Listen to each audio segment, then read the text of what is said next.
Sir आपका बहुत सम्मान है sir, please sir.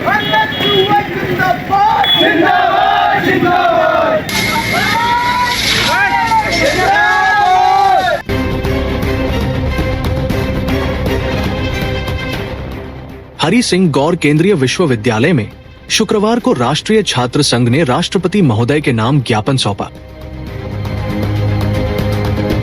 Shri Hanumant Chhaya jewellers में आपका स्वागत है। शानदार कलेक्शन के साथ गहनों की दुनिया में आपका स्वागत है, जहां परंपरा और आधुनिकता का बेहतरीन संगम मिलता है। श्री हनुमंत छाया ज्वेलर्स, मेडिकल कॉलेज रोड, तिली वार्ड, सागर, मध्य प्रदेश।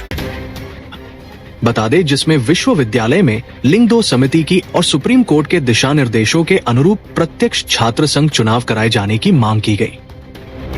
बता दें, इस दौरान छात्रों ने विश्वविद्यालय प्रशासन के खिलाफ प्रदर्शन किया और कुलपति का पुतला दहन किया। वहीं विरोध के बीच पुलिस और छात्रों के बीच झड़प भी हुई, जिससे माहौल कुछ समय के लिए तनावपूर्ण हो गया। बता दें, ज्ञापन में एनएसयूआई ने आरोप लगाया कि विश्वविद्यालय में छात्रों को मेस सुविधा के अभाव, प्रोफेसर, नॉन टीचिंग स्टाफ की रिक्तियां, छात्र कल्याण विभाग की निष्क्रियता तथा स्थानीय आरक्षण नीति में पारदर्शिता की कमी जैसी कई समस्याओं से जूझना पड़ रहा है। वहीं एनएसयूआई जिला अध्यक्ष अक्षत कोठारी ने कहा कि हरि सिंह गौर विश्वविद्यालय लोकतंत्र का केंद्र रहा है, लेकिन प्रशासन छात्रों की आवाज दबा रहा है। अब ये आवश्यक है कि शीघ्र प्रत्यक्ष चुनाव कराकर लोकतांत्रिक परंपरा स्थापित किया जाए। लगातार हम पिछले 15-20 दिन पहले भी हमने घेराव किया था, उसके पहले भूख हड़ताल और पुतला देन ऐसे तमाम आंदोलन से विश्वविद्यालय को चेताया। उसमें हमारी लगातार मांगे रही है कि जो विश्वविद्यालय की जमीन है, ये सरकार की जमीन नहीं थी। हमारे पूर्वज डॉक्टर सर हरि सिंह गौर ने इस विश्वविद्यालय को बनाने के लिए अपनी जीवन भर की पूंजी को दान किया था। उनका सपना था कि विश्वविद्यालय में बुंदेलखंड मध्य प्रदेश के गरीब छात्र पढ़े। इस विश्वविद्यालय के हॉस्टल में वो नहीं रहे जिनके पास पैसा है, जो यहाँ नेतागिरी करे, वो रहे जो बुंदेलखंड के हैं और गरीब है। और मैं तो कह रहा हूँ कि वो मेरिट में जिनके अच्छे नंबर है। मैं नहीं कहता हूँ कि बुंदेलखंड के उन लोगों को रखो जो सांप्रदायिकता और इन चीजों को बढ़ावा देते हैं। ऐसे बच्चों को दो जो पढ़ने लिखने वाले हैं। तो हमारी एक मांग थी कि लोकल रिजर्वेशन एडमिशन में, हॉस्टल प्रोसेस में हो। दूसरी हमारी मांग थी, आप सब लोगों के माध्यम से मैं पूरे सागर जिले और संभाग को और यहाँ के जनप्रतिनिधियों को अवगत कराना चाहता हूँ कि आप लोग लाखों करोड़ों के बिल आते हैं आपके थानों पे, आपके बड़े बड़े शेफ लगे हुए। आज हम इस विश्वविद्यालय में, इस सेंट्रल यूनिवर्सिटी में भूखे मरने की कगार पे हैं। हमारे 7 पॉइंट हॉस्टल में किसी ने एक में सुनी है। ये लगातार 6-7 साल की कहानी है। इक्का दुक्का किसी को ऐसा वैसा टेंडर दे के 1 महीने मनमर्जी से पैसा वसूलते।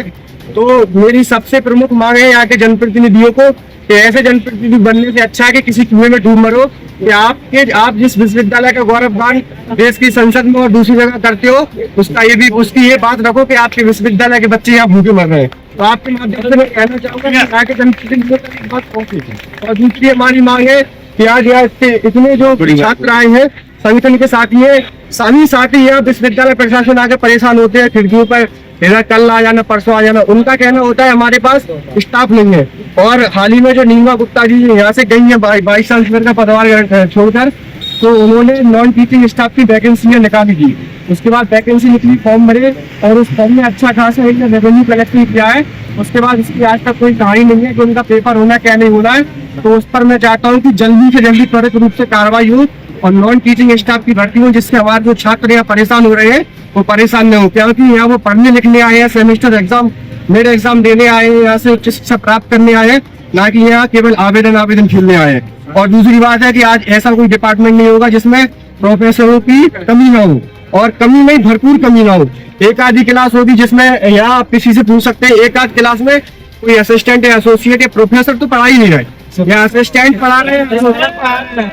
असिस्टेंट एक आध क्लास असिस्टेंट की लेते हैं, एक आध एसोसिएट, बाकी 6 पीरियड 7 पीरियड रिसर्च स्कॉलर लेते हैं। और उनको तो 50,000 फेलोशिप आ रही है, 60,000 फेलोशिप आ रही है, उनको कोई मतलब नहीं रहता बन जाए रिसर्च करते करते, नमस्ते सदा करते करते। तो मैं इन सब चीजों का विरोध करता हूँ। पूरा एनएसयूआई, पूरा कांग्रेस खड़ा है। अगर विश्वविद्यालय हमारी शांतिपूर्ण ढंग से बात नहीं मानती है, लगातार कई दिनों से हम लोग धरना कर रहे हैं, तो पूरा कांग्रेस परिवार यहाँ खड़ा मिलेगा और हम लोग अनिश्चितकालीन हड़ताल और जो कुछ हो सकता है वो सब करेंगे। इसमें जो भी हानि चाहे जिला प्रशासन को हो चाहे विश्वविद्यालय प्रशासन को हो, उसकी वो पूरी तरीके से जिम्मेदार रहेंगे। पुतला जल था, हम लोग विश्वविद्यालय कुलपति का पुतला जला रहे थे।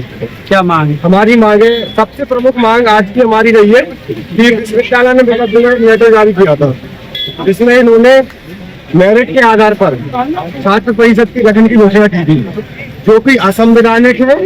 इसका पूरा NSY परिवार और विश्वविद्यालय का एक एक छात्र विरोध कर रहा है। उसके विरोध में, उस लेटर के विरोध में हम लोगों ने पुतला जलाया और हम लोगों की ये मांग है कि लिंगदो कमेटी जो 2005 में केंद्र सरकार ने बनाई थी, उसकी सिफारिशों को लागू करने के लिए केरला, स्टेट ऑफ केरला ने माननीय सुप्रीम कोर्ट ने गाइडलाइन जारी की है और उसको मैंडेटरी किया है कि सारी सेंट्रल यूनिवर्सिटीज में उन गाइडलाइंस को फॉलो किया जाए।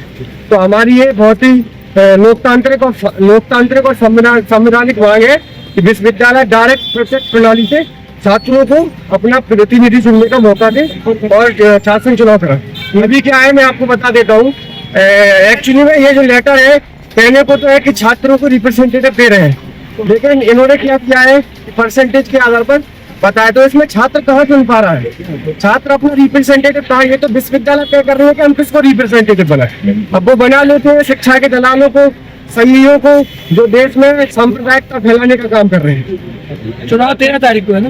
11 तारीख को भी पूरी NSY इस चुनाव को नहीं होने की पूरी कोशिश करेगी। अगर ये चुनाव होते हैं तो पूरे कागज जिनमें उन बच्चों का नाम है जो सिफारिश से बने हैं, जो टीचरों ने जिनको बनाए, वो पूरे कागज जला दी जाएंगे। अगर चुनाव होना है, क्लासरूम के भी इलेक्शंस होने हैं, तो बच्चे ही वो इलेक्शंस में वोट देंगे। कोई टीचर किसी भी तरह से किसी भी बच्चे को नहीं कर सकते। वोटिंग जो राइट है वो हमेशा राइट रहेगा बच्चों का। और आज नहीं, कल भी और 11 तारीख को भी अगर यूनिवर्सिटी प्रशासन अपनी मनमानी से चुनाव करवाते हैं तो फिर हम लोग फिर से आंदोलन करेंगे। इस बार आंदोलन बड़ा होगा। सर आपका बहुत सम्मान है सर, प्लीज सर।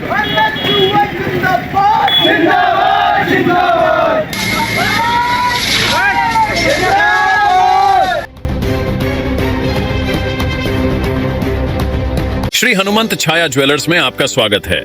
सच्चा सोना और कुशल कारीगरी, जहां हर गहना है एक कहानी और हर कहानी है एक खास पल। शानदार कलेक्शन के साथ गहनों की दुनिया में आपका स्वागत है, जहां परंपरा और आधुनिकता का बेहतरीन संगम मिलता है। सोने, चांदी और हीरे के अद्भुत डिजाइन आपके हर अवसर को खास बनाएंगे। हॉलमार्क प्रमाणित गुणवत्ता, शुद्धता की गारंटी, बेहतरीन डिजाइन, विशिष्ट नवरत्न चयन, जन्म के रत्न एवं हर राशि के लिए विशेष रत्न उपलब्ध, व्यक्तिगत डिजाइनिंग जो आपके आभूषण को अनुकूलित करे तो अपने विशेष दिन को और भी खास बनाएं। श्री हनुमंत छाया ज्वेलर्स के नवरत्नों और हॉलमार्क ज्वेलरी के साथ हमारा पता है श्री हनुमंत छाया ज्वेलर्स, मेडिकल कॉलेज रोड, तिली वार्ड, सागर, मध्य प्रदेश। रिपब्लिक सागर मीडिया को सब्सक्राइब अवश्य करें और आप हमारी आने वाली सभी वीडियो को देखना चाहते हैं तो आपको उसके लिए घंटी जरूर दबानी पड़ेगी ताकि आपको सभी वीडियो की नोटिफिकेशन समय समय पर मिलती रहे। रिपब्लिक सागर मीडिया पर जो भी वीडियो आएगा वह सच की कसौटी पर कसकर ही आएगा।